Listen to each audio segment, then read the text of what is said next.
Well, hello and welcome everyone to a webinar brought to you by the EU Values Network, a collaborative Jean Monnet initiative. If you like today's session or indeed any of our work, please do follow and subscribe to us on any of our social media platforms. We're on BlueX, LinkedIn, Instagram, YouTube, Spotify. We produce lots of short video explainers and blog posts and podcast episodes. So head to our website and you can see everything there and subscribe there as well. My name is Emily, and I will be the moderator for this session as we dive into the erosion of rule of law and democratic principles, which for the European Union has become one of the most urgent challenges of today. In this webinar, we're very pleased to welcome Professor Andras Jacob and Professor Lando Krčmar, co-authors of the new book, Saving the European Union from its Illiberal Member States, published by Oxford University Press this year, 2025. Professor Jacob is currently a judge at the European Court of Human Rights and a widely recognized scholar of constitutional and comparative law. His research has shaped debates on constitutional theory and the protection of fundamental rights in Europe. And Professor Krčmar is a EU Regio endowed professor for the law of sustainability and mobility at the University of Innsbruck, where his work bridges public law, European law, and the pressing legal challenges of sustainability and governance in the 21st century.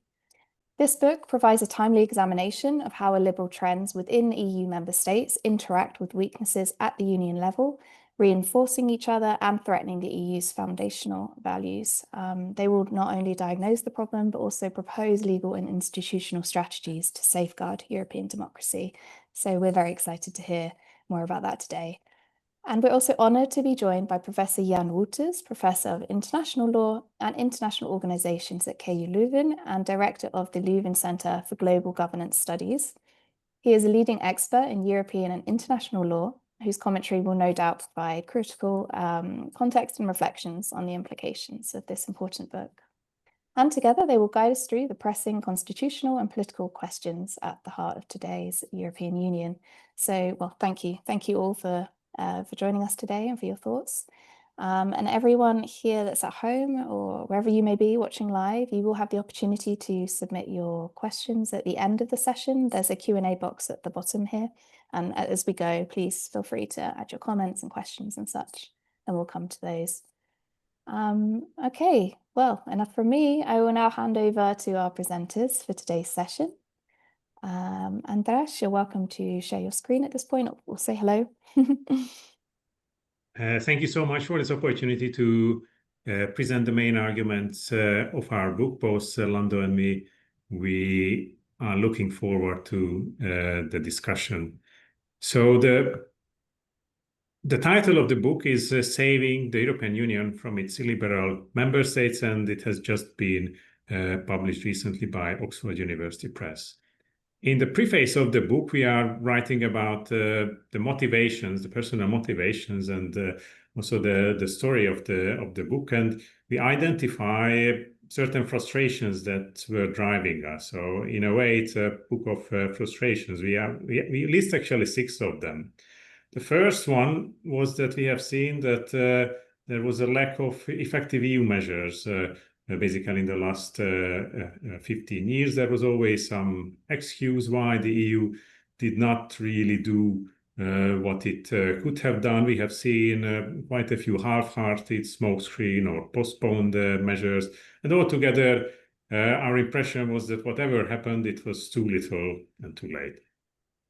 The second frustration that we had was concerning the discourse. The discourse, both the academic and the political discourse, was too much focused on new enforcement methods. Somehow it was all about the lack of effective enforcement methods, whereas we had the impression that that was not really the problem. There were always enforcement methods that could have been used, but there was no political will to use them. So if we want to solve this problem, then we shouldn't just look for new enforcement methods. They might be useful, but that's not the key. The key is really to change the institutional context. So we incentivize the political decision makers to actually apply the enforcement methods. without treaty change, because as we know, for treaty change, you would need the approval of all member states, which by the nature of the problem would not be possible in such a situation. The third frustration that we had concerned the entire framing of this problem. Often we had the impression that those who are dealing with the problem, or those who do not want to deal with the problem, somehow imagine that this is just a temporary problem that will go away by its own. So maybe now it's bad weather, but the sun will shine again. We just have to wait it out. We have to sit it out, and it's going to be fine. And we totally disagree with this approach. We think that what happened in these countries was not simply an accident, but there were certain probabilities that made it likely that they happen. I mean, there's never necessary that such things happen, but there are probabilities, high probabilities, and these high probabilities can mainly be explained by cultural factors. So we talk in the book about the weak cultural immune systems in certain countries. This is partly caused by polarization. You have that also in Western Europe, but especially in post-socialist countries, you have a socialist legacy, like cultural socialist legacy, which you can measure in European Social Survey or World Value Survey. The value of human rights or judicial independence is just simply lower. That's a sociological fact. That's why we're talking about institutional alcoholism. Institutional alcoholism means that institutions in former socialist countries are actually weaker. There is a higher probability that there is a backsliding into former behavioral patterns. And in order to avoid that, like an alcoholic, external help is needed. And this external help is supposed to be the European Union. The fourth frustration that we had is that constantly in the literature we found attempts to identify illiberal legal rules, and then we think that's actually misses the point, because to a large extent what happened in these countries was not the change of the legal rules. It did happen, and it was important, but much more important was what happened at the informal level, at the level of informality. So the changes in legal rules, that's more like the tip of the iceberg. And very often what happened is that the same legal rules were applied in a different way, in a biased way. So the liberal mask was kept, but the gap between legal reality and written legal rules was growing and growing, always bigger. That's why, or that's one of the reasons why we suggest that in order to analyze the situation in these countries, simply doctrinal legal analysis is not enough, but you also need the analysis of the de facto situation for which democracy and rule of law indices are especially capable. Our fifth frustration concerns the terminology. Everybody's talking about the rule of law crisis, and we think that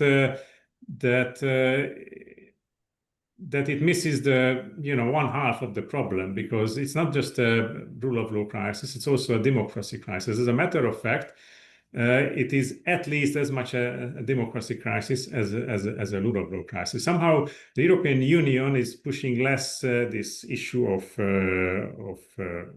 democratic decline in these countries, and focusing more on the terminology of the rule of law crisis. There are speculations in the literature why it could be maybe some kind of minority complex concerning the democratic deficit of the European Union. But if we really want to understand the nature of the problem, then we should talk about both. And that's why we use a different terminology in the book. We are talking about illiberal regime crisis. Because if one of these, either democracy or rule of law, is declining, necessarily also the other one will decline. And you cannot just focus on one, but you have to support both in order to get results. And the final frustration, that's number 6, is the approach according to which all these problems are simply just the problems of those countries. So it's just some problems maybe in Poland or in Hungary, but the European Union should not really be so much worried because it doesn't concern, the entirety of the EU. And we also saw that's entirely wrong because what's happening in these countries does have an effect on the EU as such, and also horizontally, it can have detrimental effect on other EU member states. This is what we call mutual poisoning, these bad effects. And also the European Union itself had at certain points negative effects on what happened in these countries. I'm going to return to this point. So all over, there are quite a few frustrations that we had when we wrote this book, but still we didn't want to be too negative. So we also wanted to show some positive sign, and we wanted to be constructive. That's why we also offer antidotes against this mutual poisoning. But what's this mutual poisoning? Actually, the original title of the book was longer, and we also included this. The original title was The European Union and its Illiberal Member States, Mutual Poisoning and 3 Underrated Antidotes. But the publisher advised us to shorten it. That's why at the end of the day, this is not in the title, but still this is a key message. So what's this mutual poisoning? Basically, with this mutual poisoning terminology, we wanted to fight the impression that there is the good EU that somehow is trying very hard to fix problems in some exceptionally bad member states, but it just doesn't have the tools.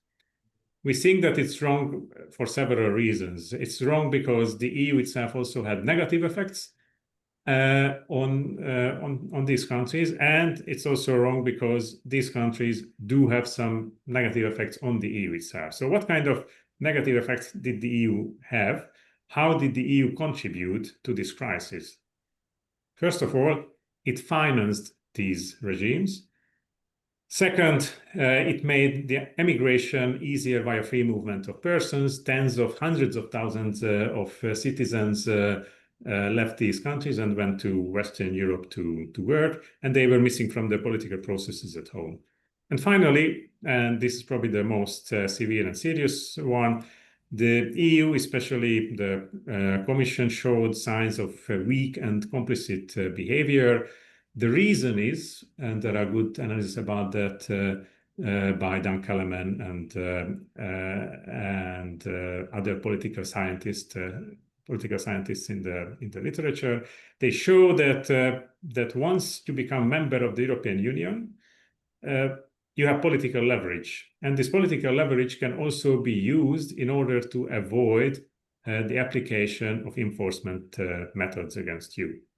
So to put it differently, we can say that the hope of membership was very useful for the rule of law and democracy in former socialist countries, but the way how the membership actually has been implemented was harmful, because at that point, once they became members of the European Union, they were able to avoid the application or the standards, the application of the standards, democratic and rule of law standards from that.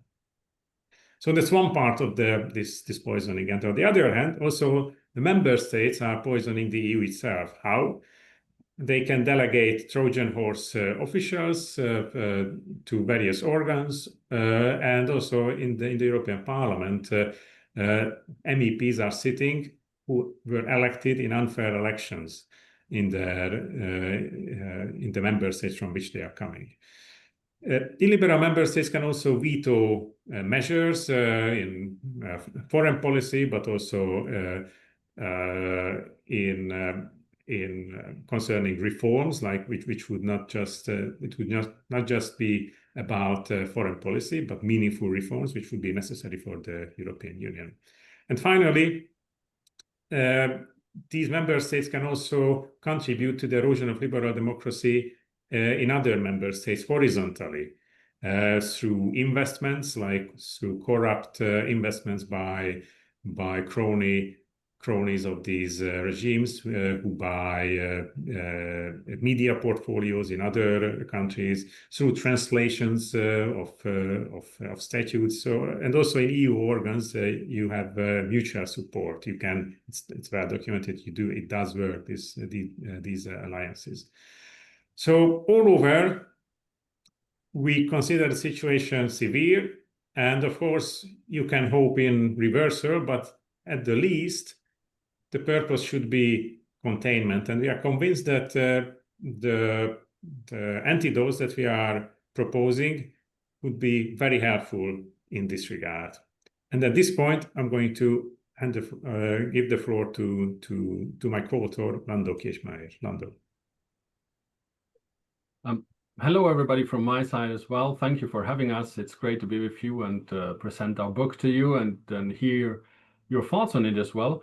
I'm briefly trying to give you the perspective that we're not only driven by negative emotions, by frustrations about the situation, but we want to be positive. And part of being positive is a constructive discussion, triggering some discussion about potential antidotes, which are trying to support this containment or even the reversal. So I'm presenting, we have 3 of these antidotes, and I'm briefly presenting these to you. The first one is the European Union Justice Scoreboard. We think that numerical analysis of the rule of law and democracy in the EU could be very important in the illiberal regime crisis, because it makes obvious how bad the situation is. It gives a numerical analysis, and you can literally tell, here the situation is very bad, in this country the situation is just bad, or in this country the situation is actually good. Why do we think that this is very important here? It makes it more costly not to act. If it is pretty clear, according to a well-working rule of law index or democracy index, which we think could be made out of the Justice Scoreboard, then it is very hard not to do anything about this. Another thing about presenting the European Union Justice Scoreboard in this sense is that there is no need to reinvent the wheel. We have the Union Justice Scoreboard already, and we simply need to adapt it here and there, give it a little twist and improve it a little bit. How to improve this Justice Scoreboard? There are already really good rule of law indices and democracy indices, and the Union Justice Scoreboard could learn from them, could be adapted in ways how they work. How? I'm just briefly outlining 2 ideas. For the rest, I would invite you to have a closer look to this chapter in our book, but 2 simple ones. We think the EU Justice Scoreboard should represent an actual quantitative index. And one aspect how this could be achieved is include expert opinions in this analysis. To be blunt, to count the numbers of computers is not the most important thing in a judiciary. It is perhaps important, you need computers to draft judgments, fine, but more important is to know whether the judiciary is working independently or not, whether there is strong political influence or not. And how the EU Justice Scoreboard currently works, this cannot be really measured. In fact, there is a reference to case law of the ECJ in this regard to show that the independence in some countries is in a problematic state. If you would include expert opinions, you could measure this by this Justice Scoreboard. A metaphor might help to make better understandable what we think here. Viviane Reding, when she, as a Commissioner of Justice, presented the establishment of the European Union Justice Scoreboard, she said that this should not be a beauty contest. The idea is not to rank member states and show who's the most beautiful member state and who's perhaps uglier. It's a different analysis. We think it should be a beauty contest. It should be precisely that. The European Union Justice Scoreboard should show that this is the member state doing the worst of all. And here the necessity to act is the strongest. And perhaps some other member states are really beautiful in this metaphor. This is important to show, again, because it makes it more costly not to act, or it might incentivize political action, which is lacking so far, at least to the extent which is necessary. A simple second adoption of the European Union Justice Scoreboard. The EU should be included as a subject of study Why this is important? Well, first, very often we have this criticism of double standards. The EU is asking some things from its member states which it's not fulfilling itself, or at least it's not clear whether the EU is fulfilling this. And more importantly, what Andras has already described to you is this mutual poisoning. The illiberal regime crisis in member states of the EU has already infected the European Union. And it's very important also for the EU to clearly know how bad the situation is, where precisely the problems lie. This could be simply done by including the European Union in the EU Justice Scoreboard. So far for the first antidote. Please, Andras, next slide, so I can present our second antidote, which is completing the Fundamental Rights Union. That's at least how we call it. Basically, it's very important to strengthen the protection of fundamental rights in all member states. This is quintessentially aspect of the rule of law and democracy crisis. And it's very important because, as Andras has explained to you, rule of law and democracy are intertwined. They belong together, so to say. In a different metaphor, we speak about like the rule of law and democracy as being in a marriage. In a good marriage, you need to support each other and you depend on each other. So if one feels badly, the other feels bad as well. Usually this is the case in a marriage. It is the same with the illiberal regime crisis. So strengthening the fundamental rights protection would also helping democracy. How do we think this could be achieved here? Completing the European Union fundamental right, European Fundamental Rights Union, I'm sorry, could be done also rather easily. We have already the Charter of Fundamental Rights, which is a wonderful document and working well. And we think the Charter should be fully valid at domestic level and applied by national courts in all cases, including those that are purely domestic. This would be helpful in the illiberal regime crisis. Currently, there is a rather narrow interpretation of Article 51, Para 1 of the Charter, which is going against this. We think it's possible to argue for a reinterpretation of Article 51 so that it would be wider, including also cases that are purely domestic. We think you could make the doctrinal argument that this wider reinterpretation is supported. Implementing union law would be the key phrase here. And in our eyes, if Article 2 TU values are violated, you could argue that this is the trigger of implementing union law according to Article 51.1. Again, here, I'm sorry for being brief and sketchy, but this is, I guess, the nature of this event. If you're now curious about this second antidote of ours, again, there's a whole chapter devoted to this. And please, next slide, Anders. So we are already with the final antidote, which is the Spitzenkandidaten system. Now, you might be a little bit surprised that we mentioned this here. The Spitzenkandidaten system, the idea is already out there for quite some time. You could argue that in 2014 it has been applied.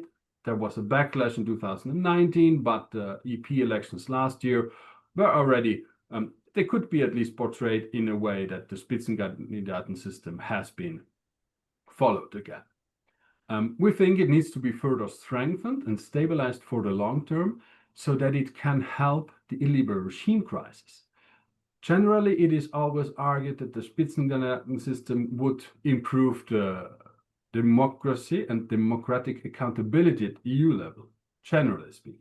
And we join in this chorus. We argue this is a good argument. This is perfectly fine. But we think there is a very important side effect to the Spitzenkandidaten system, which has not been discussed that much so far. And this is the Spitzenkandidaten system at its core has the idea that not the European Council has the most important weight to elect the president of the Commission, but the European Parliament should have. And if you look at the behavior of these organs in the last couple of years, focusing on the illiberal regime crisis, we find that the European Council is always more on the protection of sovereignty of its member states. And so to say, is not that much devoted to action to stop illiberal regimes. Whereas the European Parliament so far has always shown a much stronger motivation to do something about the illiberal regime crisis. If now the European Parliament becomes a stronger role in electing the President of the European Commission, this could incentivize the Commission to act stronger, to do more in this situation. And so it could strengthen the incentives for coherent application of already existing enforcement tools by the European Commission. This is something which is connected to our frustrations. We said before, there is a lack of political will, not a lack of institutional tools, and the Spitzenkandidaten system could help to incentivize this. Okay, these were our 3 antidotes. Just briefly to conclude, the last slide. We think that the inability of the EU to act in the illiberal regime crisis is also a symptom of its own constitutional malaise. So we take this mutual poisoning seriously. We think that it has infected the EU already, and this is part of the reason why the EU did not do enough to prevent illiberal regimes from eroding further, or from new or other member states also becoming affected by this poison. Our 3 underrated antidotes, they share some common features which we think are important. One is already mentioned by underrated. We think that in the discourse so far, while there are also other proposals how to tackle this situation, which are perfectly fine, there's no problem with other solutions than these 3 we propose here, but we think these 3, they are underrated. They have not been discussed in the debate, or at least if they have been mentioned here and there, the role was underrated. And next very important aspect of these antidotes is that their implementation is relatively easy. So there is no need for a treaty change, but you could simply change some institutional patterns. Sometimes it's an interpretation of a specific article, or it's upgrading the EU Justice Scoreboard, which could also be done without a treaty change. So it's much more likely that this could be done. And the final thing about these antidotes is that they address also shortcomings at EU level. They are not just tackling some aspects in its member states which have eroded, but they are tackling EU democracy, EU rule of law, and this is important because these are structural improvements which can help on the long run. All in all, we think it's very important to do something about this situation. Winter is coming. We hope that the situation can be contained and at some point even reversed, but it would be rather naive to think that we can sit this out and it will be solving itself. So this was it from our side. We're really looking forward to the comments by Jan and the audience. Thank you for having us, and that's it. Thank you. Thank you, Andras and Lando. It was very interesting to hear about your book, the frustrations, the antidotes that contributed to your thinking. And Lando has mentioned there, like, we're very excited to hear about your thoughts at home as well. So if you have any comments or questions, please pop those in the Q&A box and we will come to those shortly. So we will now turn to our expert discussant with us today, Professor Jan Wouters, for his thoughts and reflections on the book. Jan, I will spotlight you. There you go. Oh.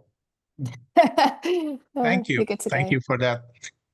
Well, first of all, sincere congratulations to the authors of the book, which I have read with great interest, and which I largely agree with their analysis and recommendations.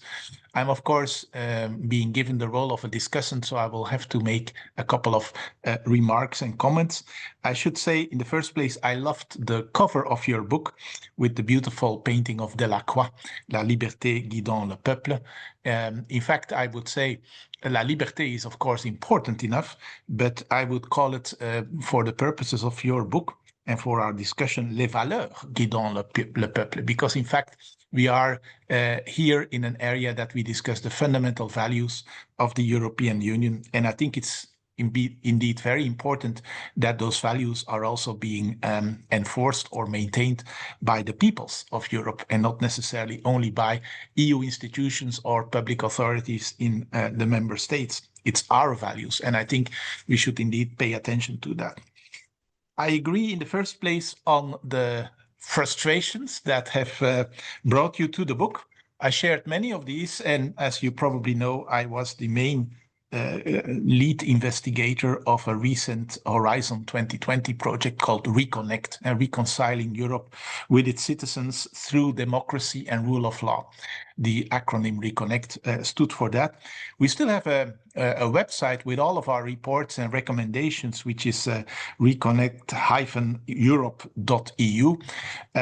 Just that, I recognized myself in many of your analysis and your recommendations, and I found also many references in your footnotes to work of our Reconnect consortium. Now, let me maybe make a couple of comments with regard to your frustrations, which I largely share, as I said. First of all, the idea that, as has often been said, we need new enforcement mechanisms. We need novelties to uphold the rule of law in the member states. It's been such a kind of a lasting refrain by many politicians. And I agree that we don't really need that there are in fact enough enforcement mechanisms in the treaties already. Although, let's face it, some of these mechanisms may also need a little bit of a kind of brush up or some improvement. One example, Article 7. It's clear that Article 7 is not working, I would say, in none of its limbs, the preventative one, nor especially the repressive one, which has even never been activated in the more than, 26 years that it exists since the Treaty of Amsterdam came into effect. So, I think we have to do something with regard to, let's say, the possibility of really making Article 7 procedures a tangible reality. Whether we can do that without a treaty change, I'm not entirely sure. I may come back to issues of treaty changes. But then there are other things. We have the enforcement mechanism through the Commission infringement procedures, which there's of course a lot to be said. The Commission has tried things, it has not tried things, it has been careful or cautious in the past. Now it's going a little bit bolder. Some of our colleagues like Dan Kellerman have actually shown that the number of infringement procedures was rather declining rather than rising. This is something to be carefully looked at indeed. And then there is of course the whole question of, to what extent can we make much more active use of other mechanisms such as preliminary rulings, such as interstate complaints. Let's not forget that this is foreseen in the treaties. Using more boldly the Charter, and I'll come back to the Charter in a few moments. So I share that frustration. I also share the finding that what has happened, especially in countries like Poland and Hungary, is not an accident. But I would like to widen a little bit the scope, because it seems that you are still pointing to the weaknesses in Central and Eastern European countries that come from a heritage of socialism. And I'm the last one to discuss or to disagree with that important given and context. But let's face it, I'm afraid that also in Western Europe, to just call that part of the European Union, we may face important issues. Now, in the near future, in the mid-term future, your book was finished before the re-election of Donald Trump. And I don't want to make this a Trumpian discussion, but in any event, we see already that there are all kinds of things happening also within Europe, and not necessarily only in the eastern part of Europe. Then what you say about informality of illiberalism, I think that's very true. And I think it's very important for us jurists to be aware of the, the mechanisms underlying formal rules and institutions and how law and rule of law can be manipulated. But let's also face it that much of the, the rule of law decline in those member states has also happened through legislative or constitutional changes and amendments. Remarkably, especially, I would say, and most consistently and most thoroughly in Hungary. And it tells us something also about how smart illiberal regimes are using good lawyers.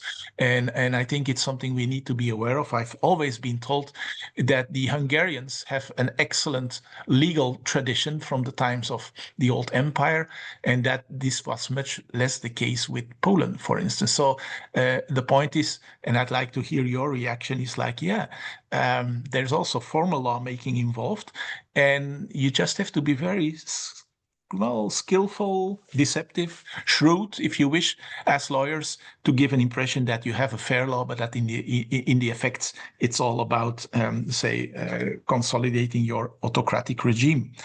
Then about the twin crisis of rule of law and democracy, I fully agree on that. And again, I would like to go a little bit further by extending it to some of the other fundamental values of the European Union, because even rule of law and democracy may not yet carry us far enough. Let's look at the whole, attack on human rights, on fundamental rights. You could, of course, say, well, that's maybe already included in the rule of law crisis. But yeah, let's look at how the rights of migrants have been broken down. Let's look at how freedom of expression, the freedom of the media has been systematically attacked. And again, the scriptures there, I mean, the kind of scenarios in some of these countries, Poland and Hungary, are pretty similar in that respect. The attack on civil society, NGOs. Minorities is yet another matter, but I think we could, in a way, broaden up the crisis to, quite a few of the other fundamental values of the European Union, as expressed in Article 2 TEU. Then the poisoning of the EU, the poisoning of the EU institutions. I love that expression, and I think it's very true, and not enough studied in the following sense. In all institutions, there is poisoning, in my view. The Commission, you would say, well, independent from member states and so on. Okay, look at the various, commissioners from the member states in question, what they have been doing informally, formally within the Commission. Of course, the Council, that's very clear. The Council presidency. Let's remember the recent Hungarian presidency, where Mr. Orban travels to Moscow and has a whole discussion with Vladimir Putin, inter alia referring to his own capacity as president of the Council. Mainly, of course, the poisoning lies also in this terrible repeated horse trading and blackmail exercise in the Council. Last week alone, this whole question of getting the support of Hungary for a new sanctions package, and then, of course, doing more or less away with rule of law conditionality. So, in other words, your frustrations, I share them fully, and I think there is a big problem there.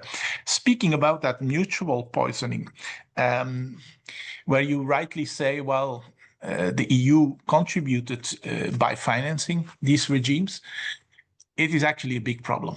It's a big problem, and it has been pointed to also by people like Dan Keleman, and the perverse effects of like the EU with all of its policies, including cohesion funds, agricultural funds, and what have you, perversely keeping autocrats in power. It is true. It begs the question, of course, to what extent we can reinforce the control mechanisms over the expenditure of EU finances.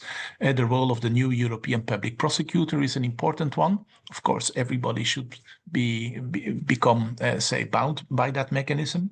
But also, I mean, I think a reinforcement of the control mechanisms for the expenditure of public finances in the EU. I've heard so many stories by insiders from the Commission from other entities, from the Court of Auditors, that there is just not enough control of what happens with EU funding. And I think that too needs to be addressed. What I found interesting in your presentation was that you blame partially the poisoning, the mutual poisoning, on the free movement of persons in the EU. Now, of course, I take it that it is not your intention to go back to the time of the Iron Curtain and make sure there would not be mobility of persons anymore from those member states. But it is, of course, true that in the times of the Cold War, we had the Iron Curtain, and we had actually the people there were more or less forced to become dissidents or to say opposed to the regime, sometimes through the Helsinki committees and so on and so forth. And unfortunately, you can indeed say that there is an enormous brain drain, and in that sense, resulting from free movement of persons. But even without the EU, I think there would have been international mobility. And if it were not within the EU, then it would be probably to third states. The world is what it is. The thing is, of course, begging the question, to what extent can expats from those countries still be motivated to try to play an important critical role? Commenting from abroad is, of course, not enough, but engaging, maybe re-engaging within the country in question. It's maybe something to be discussed. I jumped because, Emily, I'm not sure how much time you still give to me. I was going to jump a little bit now towards the antidotes at the three antidotes that were so masterfully described in the books. I like each of them. I'm going to give a little comment to each of them. But I would like to say respectfully surmise that there could have been more antidotes and different antidotes. I have the impression you're trying to not make too many recommendations that require treaty changes, because we all know how difficult or impossible treaty changes would be today. But I'd like to maybe just ask your opinion about the following three things. First of all, an expulsion clause. Instead of what we now have, the voluntary withdrawal clause of Article 50 TEU, fine, not so fine, because the UK left. But let's maybe conceive of a situation in which it becomes untenable when a member state really grossly misbehaves and becomes really intolerable for the EU. What about expulsion, either through a specific treaty clause, which is not there, or through relying on general international treaty law? Secondly, one of the problems, of course, is that the poisoning takes place through the fact that there are still so many cases of unanimity voting in the European treaties. And that's, of course, again going to require treaty changes. But yeah, what about bringing more cases of qualified majority voting in a number of areas, I would say, in particular in common foreign and security policy? I come to your antidotes, and I will very briefly say the following things. The rule of law index, I think, is an excellent idea, and indeed it can be built upon. It can build upon the Justice Board, the annual rule of law reports from the Commission, and I guess much more than that still. But again, my point is, why shall we not broaden up such an index and include also questions of, for instance, human rights, fundamental rights? Why am I saying that? Because, yes, as I said, the crisis is much broader than that and affects greatly a great number of human rights, but also because we know that there are actually on that point not sufficient enforcement mechanisms in the current European Union. Think of the Fundamental Rights Agency in Vienna. It doesn't have the mandate to systematically follow up the declining human rights protection in the member states. And maybe such an index could bring in those things, especially on issues such as freedom of the media, freedom of expression, and so on, the more democratic type of rights. Secondly, the Charter of Fundamental Rights, that's a whole mer à boire, as they say in French, because you can discuss it in full length. You mainly speak about interpreting Article 51. I think that's a great idea, although the text is relatively clear. And the Court of Justice can also go only so far in, let's say, making that interpretation a bit more elastic. We have to also keep in mind that, yeah, this is the way member states wanted it to be. And so if you really do away with the current restrictions, and you would say it becomes fully applicable in the domestic context, well, then we risk a backlash from member states. And they may also refer to Article 6, paragraph 1 of the TEU, which clearly says that it doesn't extend the powers of the European Union, and so on and so forth. So there may be, even without a treaty change, you may risk a big political backlash. What in our Reconnect final recommendations we set about the Charter of Fundamental Rights is that it's not just a matter of indeed making or doing away or reinterpreting Article 51, but also making sure that we would have sufficient remedies for individual persons before the European courts in Luxembourg. That still, under the current setup of the European courts, remains a big problem, I think.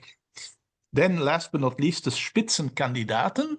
I liked that very much. In our Reconnect project, we have also focused a lot about the democratic processes. There is a book with Oxford University Press that's coming out in a couple of months about exactly this problem. And I must confess that we have become a little bit skeptical about the potential of the Spitzenkandidaten process. As such, I like it. I find it a great idea, but it definitely needs clearer, I think, modalities. It needs to be much more clearly pronounced and elaborated. And I'm also a bit skeptical in the following sense. And you may not like to hear this, but it's something that we also put in our final recommendations of Reconnect. There is a very, very difficult balancing act to be done between I would say, the privileges of the European Council, which represents the member states at the highest level, and which definitely will want to continue to have a prerogative of playing a major role in designating the president of the European Commission. And on the other hand, the prerogatives of the European Parliament. And if you really do away with the European Council, then I think there will be, again, a big backlash of member states. So what I would rather suggest is that in devising or in further developing the Spitzenkandidaten system, we try to find a difficult but good balancing act between the European Council and the European Parliament, including a special kind of, if you wish, reconciliation procedure, because in the current text of the treaties, it is theoretically possible that the European Council and the Parliament continue to refer to each other. It hasn't happened, but theoretically it is possible. And last but not least, a bit of a revolutionary thought that has been one of my hobby horses in the past couple of years. It's the idea of, well, if we really want to reinforce democratic legitimacy at that level, why don't we merge the function of the President of the European Commission and the function of the President of the European Council? It sounded long time also for myself like a heretic idea, but I've started more and more to believe that we need this form of unification with a strong democratic mandate for that function. I know also in the treaties and this, at the time in the discussions of the Convention on the Future of Europe, that the treaty was written in such a way that the merger of those two functions is possible without a treaty change. There we have evidence. And I think in the long run, this is what we need, because also in international affairs, we see that there has been too much kind of potential for clashes. Remember the episode of Charles Michel versus Ursula von der Leyen, but also clashes, but also the perception in the world that, you know, there are just too many Europeans here to represent Europe in the world. And de facto, in any event, what you see today is already Mrs. von der Leyen taking most of the areas of external representation, including even increasingly in the area of common foreign and security policy. So, I mean, these are just a couple of loose thoughts. Of course, again, not exhaustive, but I hope we can have a nice discussion about it. Thank you very much.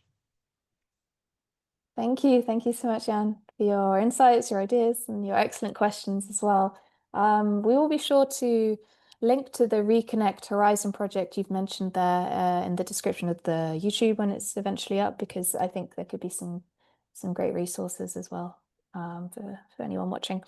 So Andras and Lando, if you would like to now respond to these reflections or any of the questions for a few minutes, and then we will turn to the Q&A. Maybe just a few remarks. Thank you, Jan, for your comments. First of all, we would like to confirm that we have used for our book a lot the results of the Reconnect research group. We also referenced it thoroughly in the book and quoted many of your results. Also, I would like to confirm that it's not just Article 7 that we have in mind when we talk about enforcement procedures, but I mean the most obvious example is the infringement procedures, where the Commission has basically discretion, and this discretion has been used. It has been described. Also, it has been used in a way like, horse trading manner. So in order to get some support in a totally unrelated legislative issue, they are willing to swallow certain rule of law issues in member states. That has been well documented. This is not kind of our result. Also, in various conditionality mechanisms, so it's not just one, there are actually 3 conditionality mechanisms: the condition regulation, the recovery and resilience facility, and the common provisions regulation. In all of them, the Commission at certain points has a key role, and that has also been described as problematic in the sense that sometimes they are bargaining with this power. Just recently, we read news about that concerning the use of this power. We also agree that you do see problems with constitutional changes or legislative changes in illiberal member states. Our main point was that to emphasize there are problems, but that's the tip of the iceberg. On a street level, what are really the causes of the deterioration of rule of law and democracy?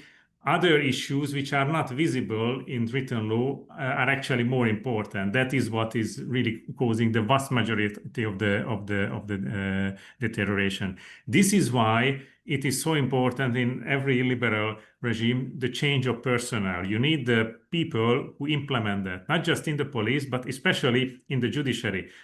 If you have constitutional amending majority, you can do it according to domestic legal rules. If you don't have the necessary majority, then you have an eternal legal fight in the country, like in Poland, but you're still pushing through because it's absolutely essential to get the personal change. At the same time, you do have also in substantive law problems, but not as many as you would think, because very often what you have in these countries, that's called plausible deniability. So on the surface, the legal rules look pretty much okay. Not always, but mostly they look okay. And you really have to go there on the ground and know what is in fact happening. But the legal rules are formulated in a pretty smart way, which look more or less okay. And that's a new phenomenon, I think, how it is dealt with. And my final remark, and I'm sure Lando will have more remarks, is the comparison with Western Europe, because it is true that you also have problems in Western Europe, but there are 2 main differences. In Western Europe, the main driving force behind the problems is polarization, cultural and political polarization, which kind of legitimizes, that you can break the rules. And in former socialist countries, you have the polarization plus, on top of that, you also have the legacy of socialism. And that's kind of getting too much. That's one point, so where it comes from. And the second point is the severity of the situation. It's always when, Western European colleagues are talking about certain rule of law problems, which are undeniably rule of law problems, then colleagues from Eastern Europe begin to smile and they say, we envy your problems. So there are problems, but it's different leagues. And exactly in order to see where it is really severe, you need to rely on rule of law indices or democracy indices, because that shows, okay, it's bad, but how bad it is. So that would be my contribution. And thanks again, Lando. Yeah, I'll just add very briefly. Thanks again from my side, Jan. Wonderful comments, and we are really happy that you enjoyed the book. Just perhaps not taking too much time. Perhaps there are also some questions from the audience. To clarify, so with our analysis and our antidotes, we do not want to say by any means that besides these 3 antidotes, there is nothing else which should be done and could be done to help the situation. This is very important. So other mechanisms are needed, but we thought, as said, with undirected antidotes, there is already a lot of discussion about conditionality. To a certain extent, conditionality works quite well if you would apply it in a stable way, let's say like this. And it's important to do and use it. But it's just a book, like at some point, we didn't want to be comprehensive with all the tools which could be used. And as you said, and as you suspected, we really wanted to try to avoid the idea of treaty change. So it would be very wonderful to have quite lots of changes to improve the situation. And perhaps it's also important to think of these and sketch ideas out, to have them ready when the time is right. But we are afraid that this is not now, and we need something now, or at least for the following years. And here we are just not very optimistic that treaty change would be really helpful there. With our criticism that free movement of persons has contributed to the situation, we didn't want to say that there should be different rules and contain people in their countries. But perhaps it's very important to understand well how the EU is contributing, and also in a negative way contributing to its new member states, to all of its member states, and then take up responsibility for that. So it's not to just say these people should go back because they're desperately needed, but you need to think of situations more thoroughly than if you have such an effect over this, how you can do something about this. Many points you made, we perhaps did not tackle here. They're very valuable, very important. I'm just looking through my notes. I took notes, so perhaps this is also inspiring for future work. But yeah, perhaps I'd leave it here at this and look whether there are some additional questions, because it's 1 minute to 4 if I'm reading my clock correctly, right? Yes, it is. So I'll go with a question. We have 3 questions, but let's see. Let's see, because I do appreciate the time. But we could go with the question that's got kind of the most votes, the thumbs up, which is in the Q&A chat for you to read, but I'll read it out loud as well. Given your proposed antidotes, how might the EU institutions and the Council put these into practice? For example, beyond legal enforcement, could measures such as workshops or training for ministers and officials help incentivize a genuine shift in mindset? And whose responsibility is it ultimately to bring about this change?